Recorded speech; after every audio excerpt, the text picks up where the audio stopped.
All right, hey guys, welcome back to my channel. We are on episode number 2. As promised, today we will discuss the basics of law of attraction. We will discuss what the law of attraction is and how it's helped me throughout my life, where I'm specifically using myself as an example because I'm trying to lead by example. So I want to start off we're gonna go all the way back. I want to specifically start with what is the law of attraction. Basically, the law of attraction is a universal law, and I love the word universal because you can be Christian, you can be Muslim, you can be Jewish, and the law of attraction will still apply. It'll still work. That's why I truly do love the law of attraction, because it's kind of like the mediator between religion and all these other topics that divide us as humans. One thing that I can truly say that unites all human beings is the law of attraction.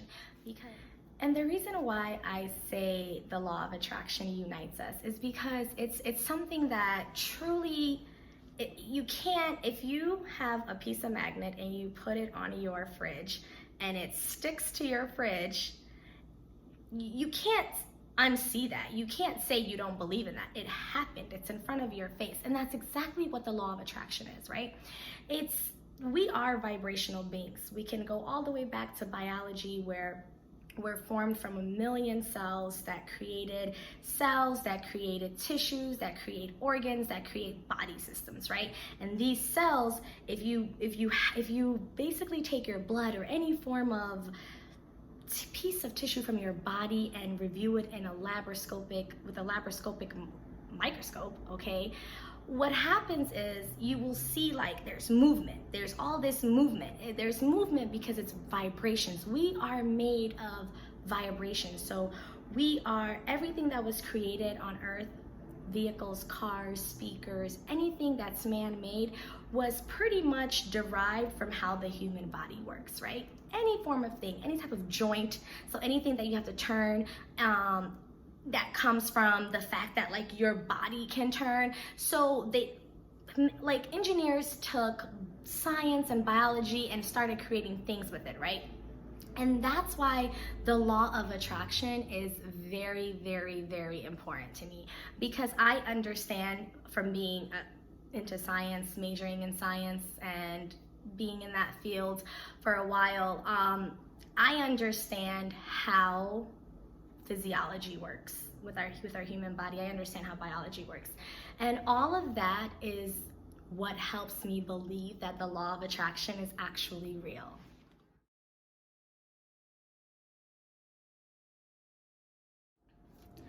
And what I mean by that is basically it really shows that if you think of something, it's the law that thoughts become things.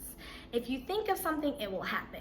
Now, very cliche topic, because all the YouTube videos you might watch, all the books you might read, they're like, oh, thoughts become things, thoughts become things. But you're probably sitting here like, I think about trying to be a millionaire every day and it never happens. Like, let me tell you why that never happens, and why some things that you think about happen, and why some things that you don't think about still happen or don't happen. The reason for that is because you have to be in vibrational alignment with that thought. What does that mean? Now, we just talked about how we're vibrational beings, right? When I say vibrational alignment, if I want a brand new 2021 Mercedes-Benz, I am going to have to align my life to attract that. Now, let's say I don't have a job. Let's say I don't have a job. I'm basically in and out of work. I don't have a lot of money and I want this Mercedes-Benz. You can still get this Mercedes-Benz. You understand what I'm saying? The reason why you can still get this Mercedes-Benz is if you become in 100% vibrational alignment with yourself. 99% of people, if they're in that situation and they wish for a Benz, the first thing that's gonna come in their mind is, I can't afford that. I don't even have a job. How can I get that? Boom, that thought right there, you're out of your vibrational alignment. That's it. Once you think of something that you want so bad, and then all of a sudden you start thinking of all the reasons why it's unattainable, that's it. You've left your vibrational alignment. There is no more vibrational alignment, right? Vibrational alignment is exactly the same feeling you got as a little kid when you're so anxious and you know you're about to get like this toy for Christmas, or you're about to get like on this roller coaster and you love it and you're happy, you know you're about to do it. Or when, you know, even now, like if you know you're about to get paid on Friday, you have big plans or something, or anything that's about to happen to you and you know that it's about to happen because you know it's there, like a paycheck or a toy or like anything, or like a car that the dealer, you just bought the car and the salesman is driving it around, that feeling that you get, like, damn, I'm about to get in this car, I'm gonna drive off. Like you're already imagining yourself doing it because you already have it, right? And this is why a lot of people fail when it comes to the law of attraction, because they're thinking and imagining about things that they want and they don't have, and they're trying to get it so bad. So all these negative thoughts start coming in, like, how can I get that? I don't have a job. I can't afford to do that. How can I do, like, all these hows? All this, how can I do it? I don't have a job. I don't have enough money, or I'm too fat, or I'm too this, or I'm that. Like any type of doubt or fear that you put in your mind when you ask the universe for something, you've completely left your vibrational alignment and you're basically at zero. You're thinking more harder, you're more, because you believe that you can't afford it because of what's really going on in your the circumstances right now, what's really happening to you right now. Since you really believe that you can't get it, your vibrational alignment is going towards what you can't get. And that's why you always end up with what you don't want. Period. It's just that simple. It's that simple. It's truly asking the universe in a sense of where you believe it. You already have it. You will get it. You're not gonna worry about how you're gonna get it. You just know it's gonna come as long as you have a plan. And then once you start creating a plan and you start believing that you're gonna get it, the universe will just start making that plan flow for you. Right? So that's what the law of attraction is in a nutshell. Of course, like, we will definitely dive into vibrational alignments, entering your vortex. A lot of my research comes from the book Ask and You Shall Receive. I follow Esther Hicks or Abraham Hicks, whichever you prefer. So if you research on Abraham Hicks and law of attraction, I mean, I diverse myself into that, and I love that book. I love them. I've read a lot of different books on entrepreneurship, business, law of attraction. Within a span, I mean, it's so many, and that's where all of this is coming from. All of this knowledge comes from that. So I fell in love with the law of attraction my freshman year of college, because my freshman year of college, first day of speech class, we watched a film called The Secret, which I recommend for all of you. So if you haven't seen The Secret, you definitely must watch The Secret, because The Secret is everything that I believe in and what I'm talking about now with you guys. So I was watching The Secret and I was so into the movie. I was like, wow. I was like, I didn't know that this was a thing. I was like, I've been doing this since I was a little girl. Like, I mean, you guys might think I'm crazy, but that's why I really fell in love with this, because like, ever since I was a little girl, I got whatever I wanted. If I thought about it, I used to sit in my room, I would clean my room. I used to have a clean room. I used to love organizing. I would just sit in my bed with all my teddy bears and I would start imagining. There are three things that I can completely sit here and tell you guys. There are three things that I always wanted as a kid, and the universe gave it to me. It's no lie. It's this pink and white bike that I wanted when I first came from Ethiopia. I saw this bike, everybody was riding a bike, and I was like asking my grandfather, like, I need a bike, you know what I'm saying? So I used to just sit in my room and I was 4 years old at this time, and I specifically remember it. And I used to sit there and just always think about that bike, and then boom, I got the bike, right? So then we go forward to 3rd grade. So then after the bike situation, I'm in 3rd grade, and that's when computers were out, internet, AOL, dial-up, all that. And my grandparents got a computer, and I was so happy that they had a computer, but I can only go to their house during certain times, like when my parents couldn't watch me, or if my bus stop was at my grandmother's house, so if I was going there for school or whatever. I could never really stay there 24 hours the way I wanted to stay there. So I wanted a computer so bad. And I didn't ask my dad. Like, my dad, I feel like he just knew that I wanted a computer, because like every time that he would take me to my grandparents' house, I'm always by the computer. So I used to always just imagine like where the computer would be in my own house and how I would want it and everything. And then 3rd grade comes, I come home from school, my mom is like, yeah, I'm pregnant. She announces that she's pregnant with my little sister, Nardi. And then my dad is like, and then we bought you a computer. I was like, wow, I'm getting a little sister and a computer? This is great. Like, you know, I in the back of my head, I thought about having a little brother or sister, but I wanted the computer more than anything at that time. So it was the computer with the fax, the printer, the desk, everything. And I was truly just amazed. I was so happy. And I knew at that moment, I was like, I didn't even tell my dad. Like, he just knew that I wanted that, right? So that's how I connected more with the law of attraction.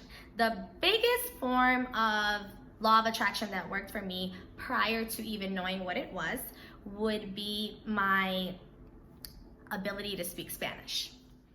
So I came to America in 1993, and I went to Kitty College, which is on Peterson and California in Chicago. It's still there. I drive past it all the time. I used to drive past it all the time. Like, oh, gosh, Kitty College. So anyway, that's where I was going. I was so happy, and I didn't speak English at all. So I'm like, I have to learn English. Like, I'm not gonna go to class and not know this language that everybody knows, right?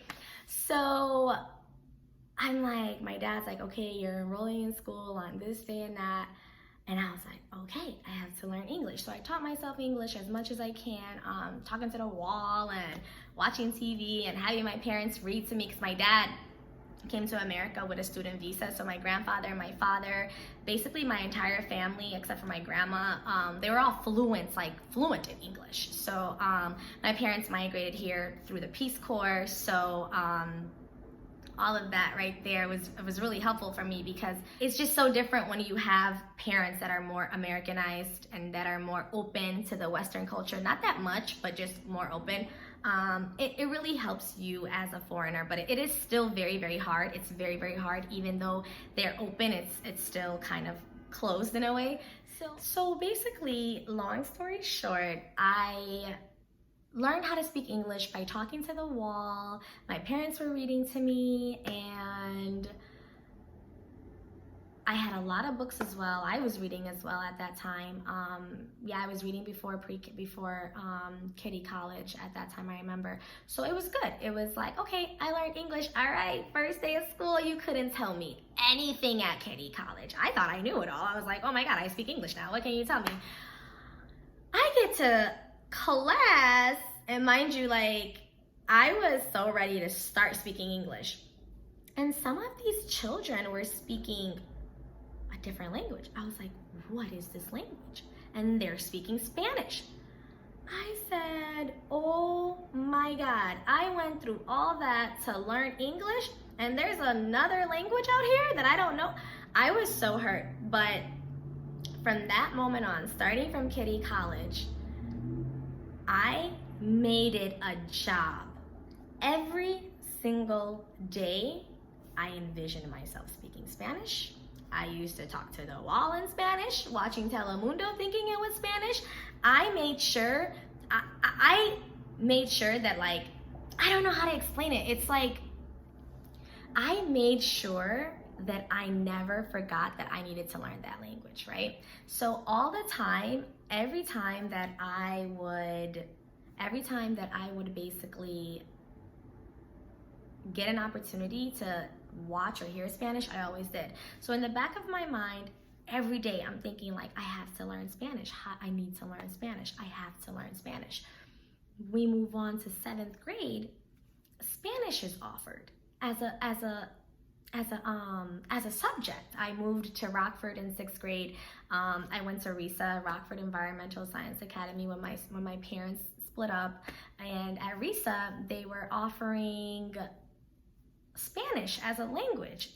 So I would go to my environmental science class and go to my Spanish class. And from 7th grade on, all the way till college, I did not stop taking Spanish at all. It was like my dreams came true. I used to opt out of PE, which kind of was not a good idea now, but I used to opt out of PE just to take Spanish class.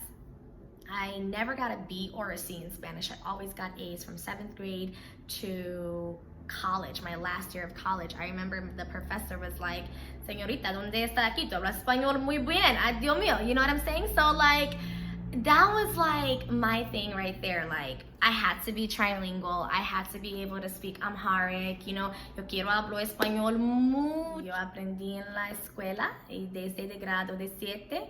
Y ahorita hablo español y hablo Amharic y hablo inglés. Es muy bien para... So when I get to college and I discovered the law of attraction, I was like, I've been doing this my whole life. And I knew the feeling they were talking about, because there's this certain like feeling, this like your blood starts rushing in a way when you know you're about to get something. That's exactly how I used to think about something. I used to think about these things like I already had it. Like, I knew I needed to learn Spanish. I knew by the time I was this age, I would be fluent in Spanish. So es no mi problema. Like, I didn't care. Like, I just knew it would happen. And that's my message for you guys today.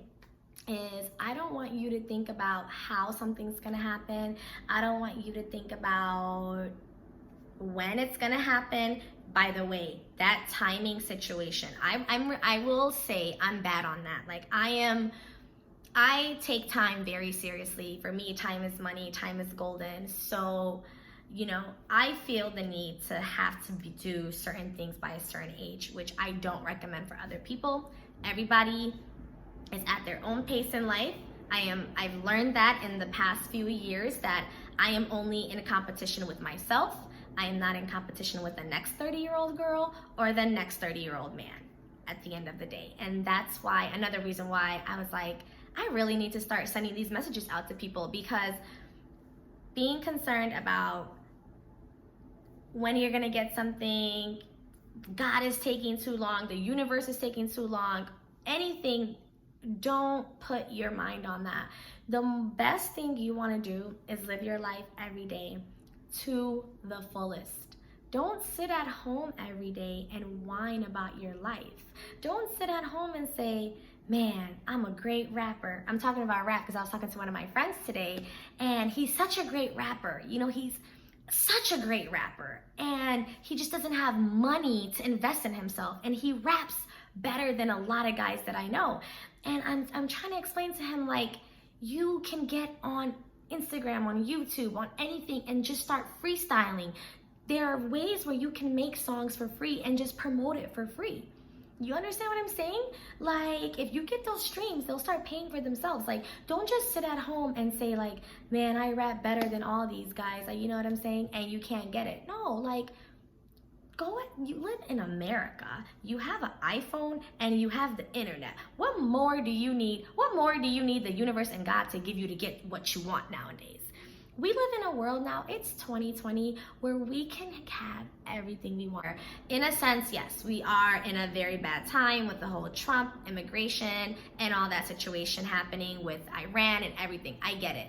But at the end of the day, we are in one of the most privileged countries in the world. I have family back home that's dying to come to America. They're fighting to come to America so that they can utilize these opportunities. People always say foreigners come here and they're always successful. That's because we come from poverty. Third world countries where we really don't have much, right? So we try to come here and utilize the opportunities. We don't want to waste time.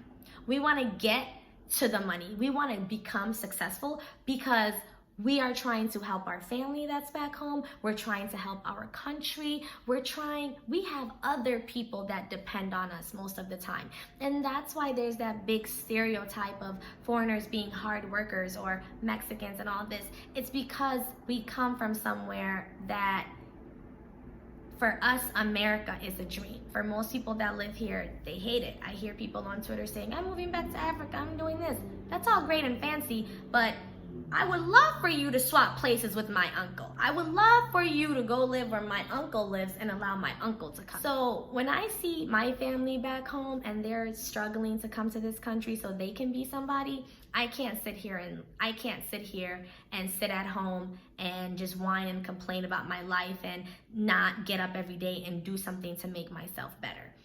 I just can't do that, and I'm sure that everybody that's probably watching has a family, you have children, you have people who depend on you. And at the end of the day, you have yourself. Do it for yourself, do it for your family. And the law of attraction works well. The law of attraction is something that you seriously should start taking into consideration, because the reason why you're having a bad day is the law of attraction, and the reason why you're having a good day is the law of attraction. So why not use it to have a good day and eliminate all the bad days? This is how I think. It's how I want you guys to think. If you love the video, please like it, thumbs up, hey, and then subscribe. Next week, we're gonna dive into vision boards and actually visualizing and actually being able to like put your thoughts into like a physical thing that you can actually see. Oh, it's gonna be so fun. You guys are gonna love it. Subscribe, share this video. Thank you so much, and I'll see you guys Saturday. So what I'm doing is, so Wednesdays, today's the first Wednesday, see you guys Saturday, and we're gonna do our Monday motivations, of course. Subscribe, share, and like. Thanks, bye.